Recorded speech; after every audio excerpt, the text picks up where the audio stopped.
Assalamualaikum warahmatullahi wabarakatuh.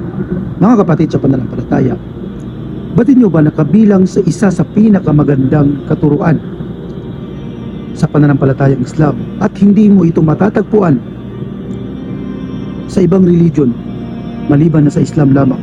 At ano po ito? Ito po yung bago magtalik ang dalawang mag-asawa, babae, lalaki, mag-asawa po, tinutukoy natin, ay mayroon itong panalangin na babanggitin bago sila magtalik. Ito ay tinuturo sa atin sa pananampalataya sapagkat ang Islam ay kumpletong pamamaraan ng buhay. Ang Islam ay kumpletong katuruan.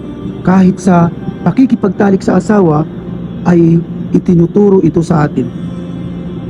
At ano po ang panalangin na ito, mga kapatid sa Islam? Isaulo niyo po ito. Kaya siguro na ang ibang mga bata ay nagkaroon ng diferensya, nagkaroon ng tinatawag na hindi maganda sa kanilang pagluwal, sapagkat maaari dahil sa hindi natin paghingi ng proteksyon sa Allah subhanahu wa ta'ala habang ginagawa natin ang ating magiging anak sa kasalukuyan. Ito po ang dua na marapat po nating isaulo at bigkasin bago magtalik ang dalawang mag-asawa. Ito po, isaulo natin. Bismillah. Allahumma jannibna syaitana wa jannibish syaitana ma razaqtana.